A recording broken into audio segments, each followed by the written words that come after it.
What's going on today, Maureen?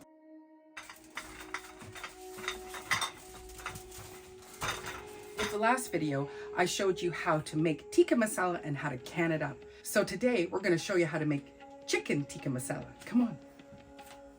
Marissa typically will make a homemade tikka masala. I've always just bought the jars and just thrown them in. She is going to just walk me through how to make a chicken tikka masala. For sure, because we're going to do a quick tikka masala. So we're going to start with cutting up our chicken. We're choosing to do 2 chicken breasts, and Mom's going to cube them up. And once they've been cubed up, we're going to put them into a pan with a little bit of olive oil and butter to cook them up. So if you're wanting to do a vegetarian style, the alternative to something like this would be potatoes and chickpeas.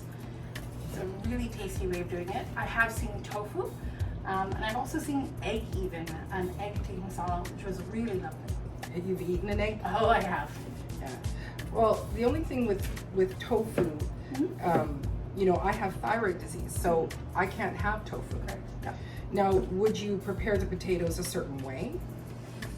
I've only ever seen it where they boiled the potatoes and then did a small little bit of a fry up with a little bit of ghee before adding the sauce to it. Again, they usually spice it ahead of time so that each element, once they're put together, become the whole meal and the whole flavor.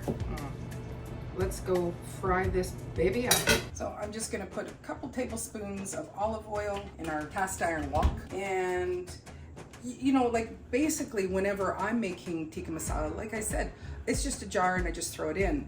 But because we're canning it up, we couldn't can the butter in it or the cream. So this is where I'm a little bit more out of my element. So I've got the oil in, I'm gonna add some butter, yes? About this much? No, I usually add a little less. I'm adding more. Okay. I want it to be buttery. Okay. Like when we make butter chicken. So just letting this all melt down. It's a lot of butter. I think that's melted enough and you could add your chicken now. Yeah. I was just wanting to let it brown a little bit more. Yeah, usually this is the time where I'm putting aromatics in there. And my chicken, I typically will marinate in like a yogurt. Right. But right now, because this is our first time trying this new simmer sauce, we're just gonna put the chicken in. Nice and easy. Well, when you make some Indian dishes, like it's a 2-day, Yeah. it's a 2-day thing that you do. Yes. So this is, you know, Hi, hello, we need to get dinner on the table. right. Yeah. So this is, you know, you were busy with your school and I was busy editing. And, you know, the day has come to the end. And so this is a really great way for us to make a really great dinner. Absolutely. Tasty and fast. No, I think a little bit more color would be better.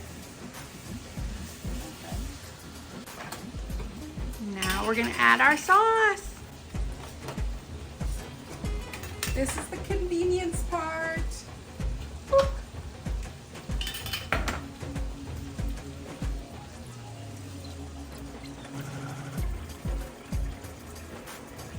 Oh, that smells good. Smells like our house for the last 2 days.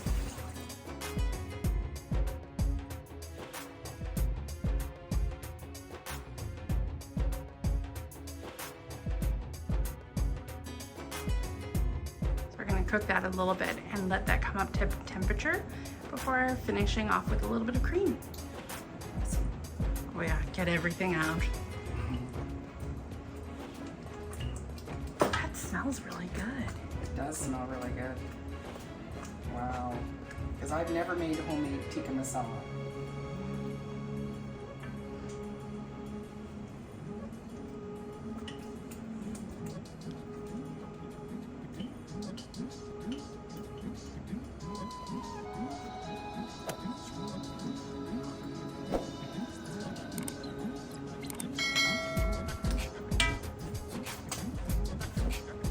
So you're just gonna finish with a little bit of cream.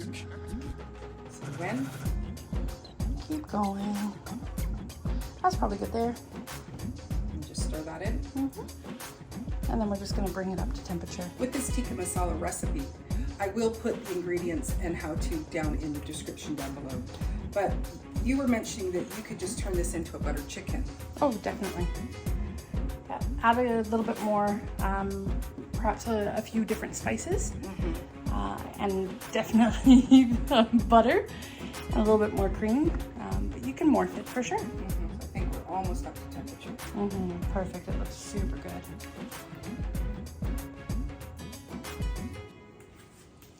To plate it, we're going to be using cauliflower rice because we are moving ourselves to more of a ketogenic diet, but you could use regular rice.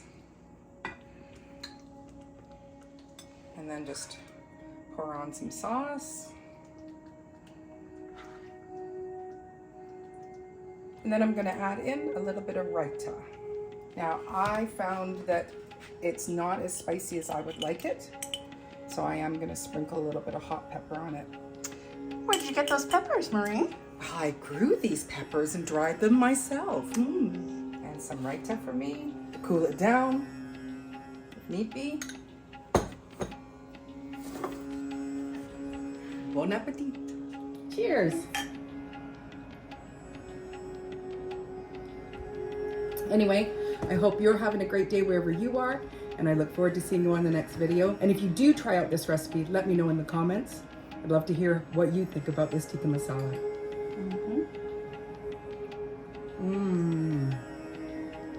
It's so good. Oh my gosh. It's so good. It's so good. Wow. It's really good.